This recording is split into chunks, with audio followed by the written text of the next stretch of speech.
All right, Sybil, take it away. Okay, thank you so much. I'm just going to give a very quick bio of who I am, how I got here.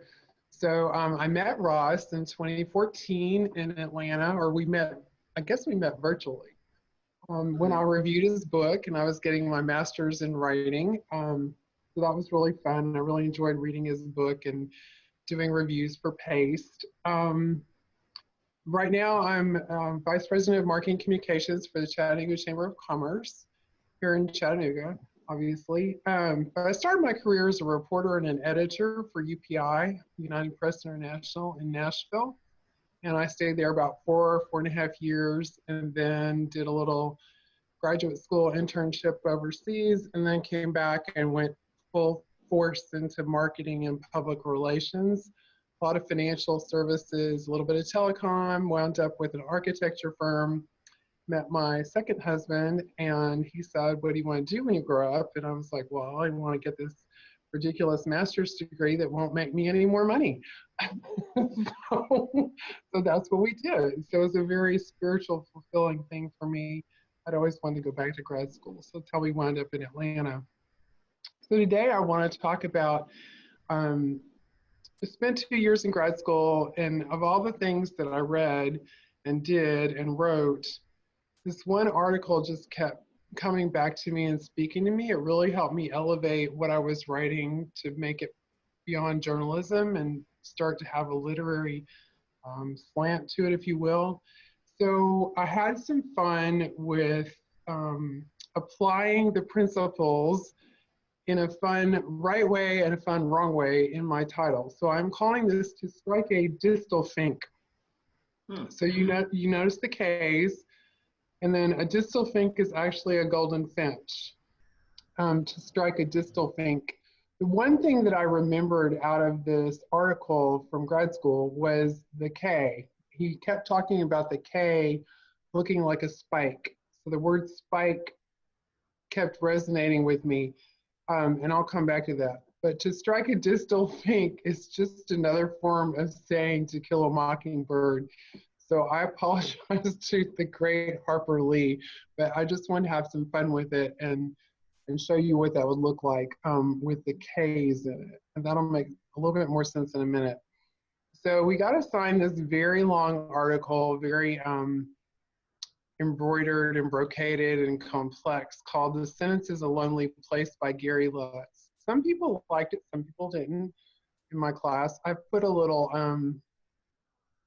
I put the link where you can get it off of Believer magazine, but he's also published it as well. Yeah. So he talks about words looking like what they are. So that's, to me, that's like one step past sounding like they are. And the writer he really likes is Christine, and I'm going to talk through those. So he's got a big long paragraph, and he talks about how she says her lips stuck when she licked them to talk. So there's that K. There was never a strike in it. Somehow I remember the word strike, but it was licked and talk and stuck.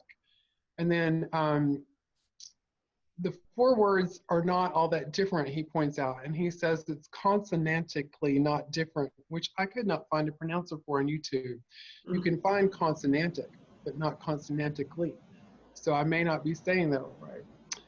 But the reappearing constants are L and K, and then three of the four words have an L. Two have the L at the very start of the word, lips and licked, and the final word talk, the L has slid into the interior. Three of the words have a K in common, so we go from a terminal K, stuck, to a K that's worked its way backward into the very core, licked, and then again to a terminal K, talk. Pretty ordinary words. There's nothing really unusual about those. Um, then he talks about how in the first three words, the L and the K are apart from one another. And then in the first two words, they don't appear together, but then they come together in the third word. And I love that he says that they're now within kiss blowing range of each other over the low rising I and C that stand between them. So in the final word, the L and K come together. They're coupled just before the period brings the curtain down, he says. So a romance between two letters has been enacted in the sentence. there's been an amorous progression toward union. He's Huh. got quite the vocabulary, and he talks about that in the first part of the essay. This really had an impact on me, but also before that, I had read a lot about lyricism and cadence, and I had studied a lot of French and had lived in France 3 times. We got assigned the most interesting assignment in a class. We were supposed to go outside and find something and write about it. And thank God I decided to put down the steel brush that cleaned the grill and kept walking around and found a stalk of lavender, because that turned out to be way better than talking about the grill brush. So I wrote this essay called Lavender Number 19. La lavande me manque. Lavender is missing to me. And this is the French construction of the phrase, I miss lavender. When I say I miss my lover, I say in English, I miss you. In French, I say, you are missing to me, tu me manques. Listen for nuance.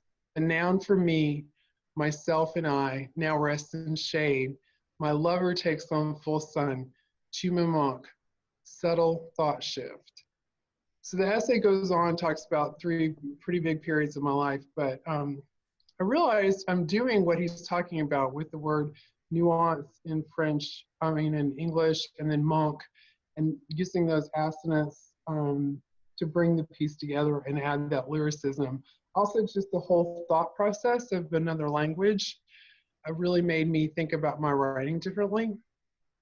So any of you studied a second, third, fourth language, that really helps to think about things differently in your writing.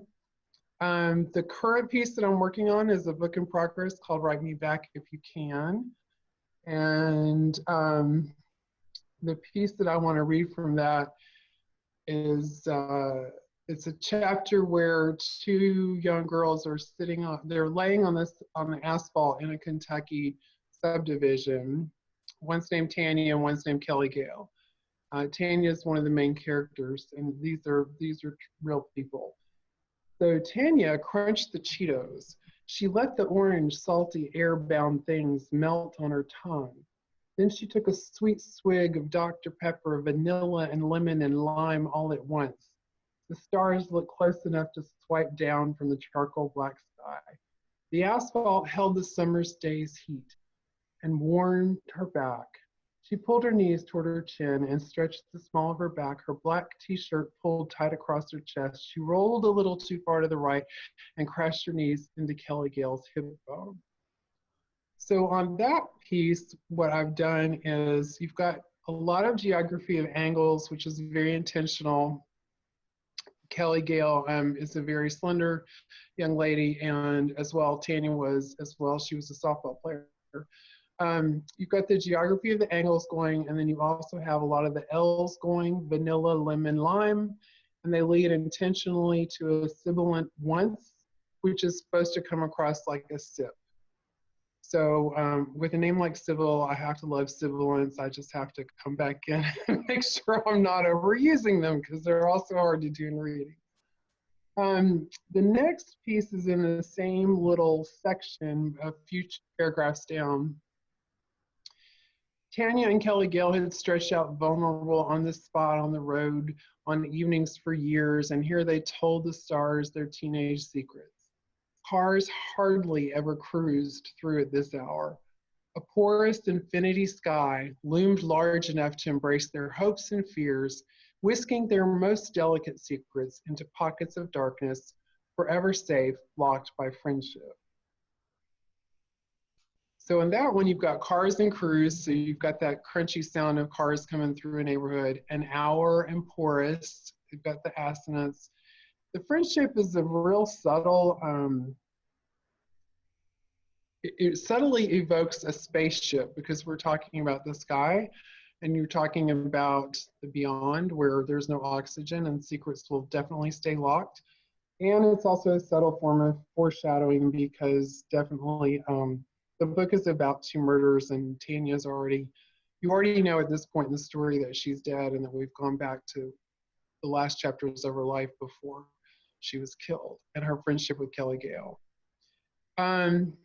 So, how did I go from journalism to getting to write more lyrically, maybe like we did back in high school or in English in college? One of the things that I would do is I would go and get a writer's chronicle or a book of poetry, and I really don't know anything about poetry, honestly. I like some of it, I understand some of it, I'm not an expert. But that reading those things out loud, especially the poems, would help me just make a big break between my workday. I work with a lot of fabulous people. Some of them like to talk in cliches because that's really easy when you do economic development, that type of thing, and that's normal. Business jargon is normal. Their expertise is in analyzing data and putting it together well and playing very well in the sandbox with others. But to take that jump from journalistic everyday writing for the web that I do at work, and then to come back into more of a creative literary mind, the poetry really helps, as well as, like I said, the articles in Writers Chronicle or the other one, Poets and Writers. And I never intend to write a poem to publish, but that's just usually a place where I start. Sometimes I might read some French if I'm feeling really ambitious, but then you have to make sure that you're not getting stuck in that procrastination mode and that's really a ritual to get you pumped up and going, and you don't just start reading a book. So at this point, I was just going to open it up and find out what other practices people wanted to share and find out, how do you get going, or how do you break away from your other life to get into your writing head or your drawing head?